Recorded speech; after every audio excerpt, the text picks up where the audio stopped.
이 땅에 수천 수만의 집들이 지어지고 사라지고 무너져 갔어도 우리가 짓고 산 집은 한옥이었다. 그것은 비바람 찬이슬을 피하게 해주었고 지친 몸을 아늑하게 녹여주고 식구들을 언제나 보듬어 주었다. 추운 겨울 삭풍을 피해 땅을 파고 살던 시대부터 이 땅에 표 심고 정착하여 살기까지 설령 어설픈 생나무나 풀을 덮어 지었어도 그것은 남의 집이 아니었다. 우리들의 집 한옥이었다. 해무리처럼 타향객지를 떠돌아도 언제나 그리운 고향. 그래서 고향집은 언젠가 돌아가야 할 어머니 품속 같다. 봄이면 뒷동산 앞겨울에 산수유 피는 마을. 언제나 고향에서 나를 기다리고 있는 집. 바로 우리들의 고향집 한옥이다.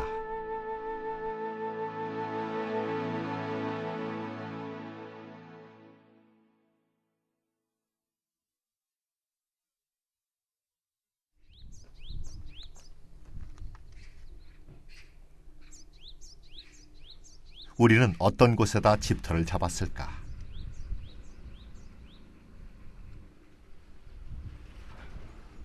탱리지를 쓴 이중화는 대저 집터를 잡는데 으뜸은 지리인데 지리가 아무리 좋아도 사람 살기에 적합하지 않으면 오래 살 곳이 못 되고 여러 가지 물산의 생산이 좋아도 지리가 나쁘면 살기에 적합하지 않다고 하였다.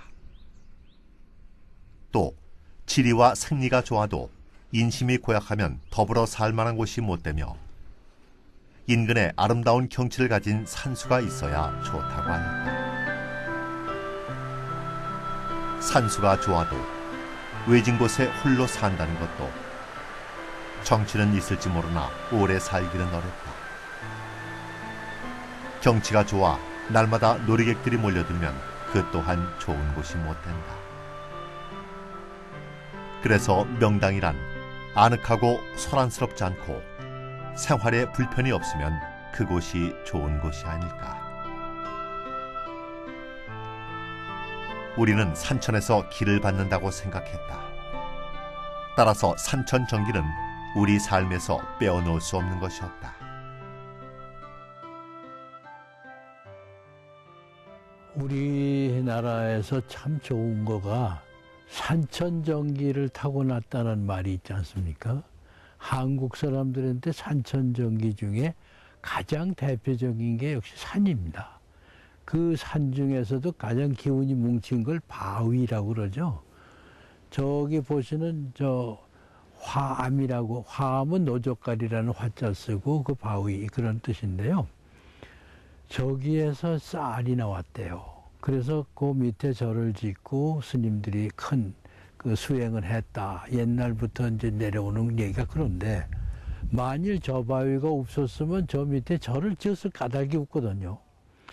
그런 산 밑에 절뿐만 아니라 살림집들도 마을이 생기죠. 그래서 옛날에 우리나라 살림 마을이 배산임수한다는 말, 뒤에 산을 두고 아늑한 골짜기 속에 물을 바라다 보고 짓는다 하는 그 원리하고 똑같은 모습을 보실 수가 있게 됩니다. 풍수에서 뒷산이 음의 영역이요 흐르는 물은 양의 영역이라 해서 음양이 조화로운 곳은 반드시 그 산천에 맑고 뚜렷한 정기가 있다고 하였다. 우리는 그것을 산천정기라 하여 언제나 그 정기에 대한 믿음을 가지고 있었다.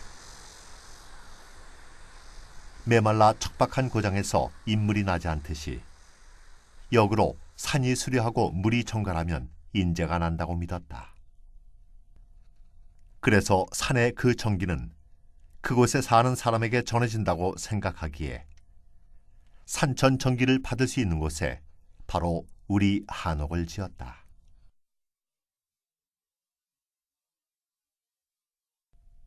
좋은 터에 집을 지을 때 많은 궁리를 했다. 자식 교육의 도량이며 인격을 함양하고 오래도록 즐겁게 살고자 하는 염원을 집안 곳곳에 베풀어 놓았다. 인간에게 늙지 않는다는 거하고 즐거움이 끝이 없다는 그런 염원이라는 게 대단한 거 아니겠습니까? 그런 집을 여기다 지었다고 생각하시면 이게 우리가 사는 이상형의 집의 추구다 이렇게 얘기를 할 수가 있죠. 요 근처에 있는 하나하나가 하나도 그냥 되는 게 없습니다. 자, 여기 보시다시피 이 개수나무죠. 옥도끼로 다듬고 금도끼로 다듬고 초가상칸 집을 짓고 하는 그건데 이게 돌이라는 말씀이에요. 그러면 이게 달이 돼야 될 거 아니겠습니까? 개수나무니까. 이 달을 상징하기 위해서 여기다가 두꺼비를 새겼어요. 두꺼비가 달의 상징이라는 걸 우리 고구려 벽화에서 다 알고 계시죠. 삼조고하고 이 춤추는 두꺼비 달 모양을 한 걸 아시니까. 요거 다리가 있고 여기 물이 흐르고 있으니까 이게 달이면 이게 은하수가 되고 은하수가 되니까 오작교가 될 거 아니겠습니까? 이런 걸 설정을 하면요 얼마나 즐겁겠어요. 집을 하나의 이상향으로 꾸몄다.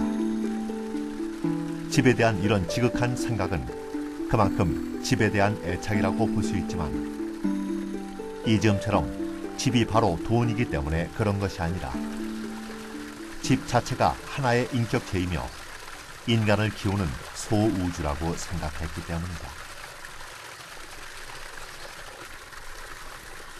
명당터에 지은 집으로 인한 발복은 그냥 오는 것이 아니라 적극적으로 받고자 하였다. 바로 명당수다. 보통 집의 하수도는 저렇게 바깥으로 돌리지 또랑을 집 안에다 넣는 경우는 드물거든요. 그런데 이 집의 경우에 저 뒤에서부터 오는 또랑을 자기 집에다 집어넣었어요. 집에 넣어가지고 이 물을 대문 앞에 오작교 밑으로 흘러가도록 그렇게 하니까 이게 은하수로 상징을 하도록 그렇게 맹길었단 말이죠. 그러니까 상징만 가지고 하는 게 아니라 상징 속에 담겨져 있는 이득도 집에